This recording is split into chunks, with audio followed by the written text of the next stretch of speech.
कि अल्लाह पाक उसके चेहरे को तरोताज़ा रखे कि जिसने हदीस सुनी फिर उसको महफूज किया फिर आगे लोगों तक पहुँचा दिया। दरियाफ़्त किया कि या रसूलुल्लाह सल्लल्लाहु अलैहि वसल्लम इस इल्म की हद क्या है कि जिसे आदमी हासिल करे तो फ़क़ीह यानी आलिम दीन हो जाए। तो आका अलैहिस्सलाम ने इरशाद फरमाया कि जो शख्स मेरी उम्मत तक पहुँचाने के लिए दीनी अमूर की 40 अहादीस याद कर ले तो अल्लाह सुब्हानहू व तआला इसे क़यामत के दिन आलिम दीन की हैसियत से उठाएगा और क़यामत के दिन मैं इसकी हिफाजत करूँगा और उसके हक़ में गवाह होऊंगा। ये आलिम दीन की इतनी फजीलत है जो दीन का इल्म हासिल करे। तो हर शख्स को चाहिए कि इल्म दीन सीखे। तो ज़रूरी इल्म है, इंसान के अकायद हैं, हलाल व हराम है, ठीक है, फ़राइज़ वाजिबात है, गुस्ल के, वज़ू के, जो ज़रूरी यानी कि जो रोज़मर्रा के ज़रूरी मसाइल है उसको सीखना फ़र्ज़ है। आका अलैहिस्सलाम ने इरशाद फरमाया कि जिस शख्स के साथ अल्लाह ताला भलाई का इरादा फरमाता है इसे दीन की समझ अता फरमाता है। ज़्यादा पैसा मिल गया, ज़्यादा दुनियावी लिहाज से मुझे आसाइशें मिल गई तो अल्लाह ताला ने मेरे से भलाई का इरादा फरमाया कि मुझ पर बड़ा अल्लाह का करम है कि मेरे पास दुनिया की आसाइशें हैं, ये दुनिया आसाइशें, चाहे वो गुनाहगार है। बल्कि अल्लाह का करम क्या होता है कि अल्लाह ताला फरमाता है कि जब मैं किसी के भलाई का इरादा फरमाता हूँ तो उसे दीन की समझ अता फरमाता हूँ।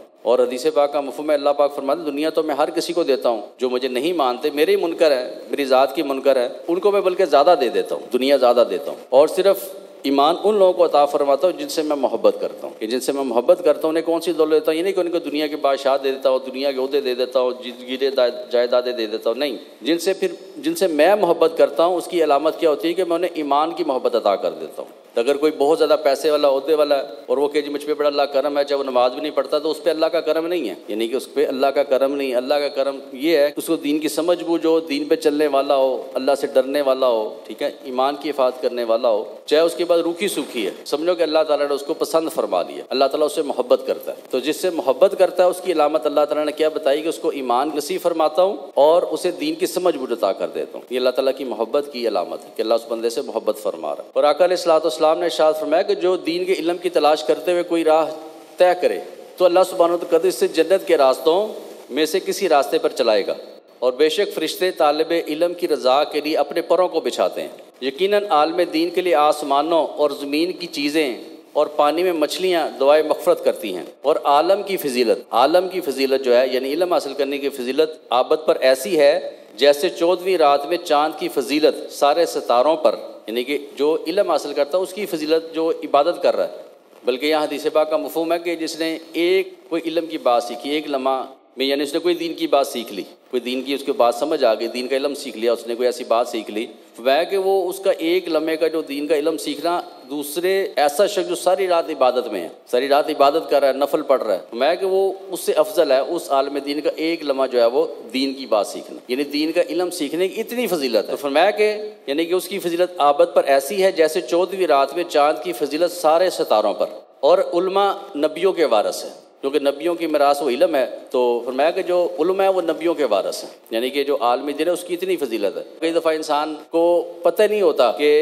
छोटी नेकी कौन सी और बड़ी नेकी कौन सी है, छोटा गुनाह कौन सा, बड़ा गुनाह कौन सा है, या उसको दीन की आगाही की इल्म नहीं होता, ठीक है, उसको इसके वो यकीन भी नहीं होता, उसकी मार्फत भी नसीब नहीं होती। देखे ना, आपको अल्लाह के बारे में मार्फत ही नहीं है, आपको पता नहीं अल्लाह ताला कैसा है, तो आपको क्या अल्लाह से आपकी मोहब्बत होगी। जब आपको अल्लाह ताला की मार्फत नसीब होगी, अल्लाह ताला की शान मकाम और मरतबे का पता चलेगा कि मेरा रब की ये शानें हैं, ये मकाम और मरतबे, मेरा रब ऐसा रहीम है, करीम है, माफ़ करने वाला है, उसकी ये शानें, ये सिफ़ात है, उसकी जितनी आगाही होगी उतनी अल्लाह की अज़मत आपके दिल में पैदा हो जाएगी। ऐसे अगर आपको पता नहीं ईमान क्या चीज़ है, ईमान की इतनी फजीलत है, आप ईमान की हिफाजत नहीं करेंगे, ठीक है। तो कोई भी चीज़ है, ऐसे जन्नत और दोज़ख के बारे में मसाला आपने नहीं पढ़ा, आपको पता नहीं जन्नत कैसी है, तो जन्नत का शौक़ आपके अंदर नहीं पैदा होगा। आप जन्नत के बारे में पढ़ेंगे भी, जन्नत ऐसी ऐसी ऐसी ऐसी खूबसूरत है, ऐसी ऐसी खूबसूरत जन्नत है, ऐसी ऐसी नेमतें हैं वहाँ पर, ठीक है, इतनी प्यारी जन्नत है, तो आपके अंदर शौक़ पैदा हो जाएगा। अगर नहीं पढ़ेंगे तो आपको कोई जन्नत की तलब नहीं पैदा होगी।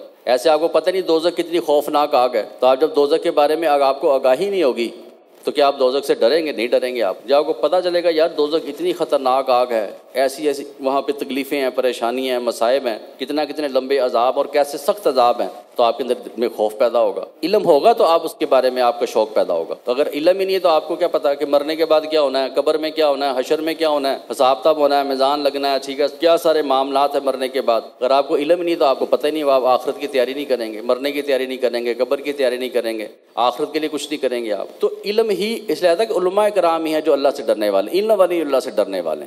इल्म नहीं है तो डरेगा भी नहीं, उसको पता ही नहीं होगा। तो कई दफ़ा इंसान को बहुत सी बातों के इल्म ही नहीं होता, तो इल्म जब इतना ज़्यादा आता जाएगा उतनी अल्लाह ताला की अज़मत शान आपके दिल में पैदा होगी। तो इल्म जो है वो हासिल करना ज़रूरी है कि हर बंदा इल्म हासिल करे, दीन का ज़्यादा से इल्म हासिल करे।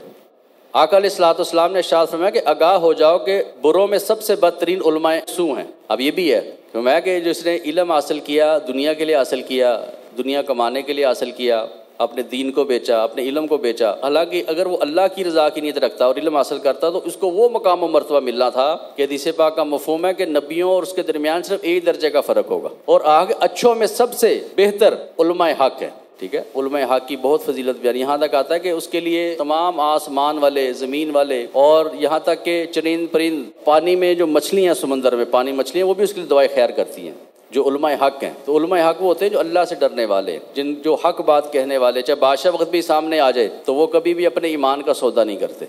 इसलिए आप देखें जितने भी हमारे इमाम हैं, ज़्यादातर इमाम जो है देखें उनको ज़्यादा दुनियावी लिहाज से तकलीफ़ें आई हैं या उनको शहीद किया गया, उनको अज़ियतें दी गई हैं, इसलिए दी गई कि वो हक की बात करने वाले थे।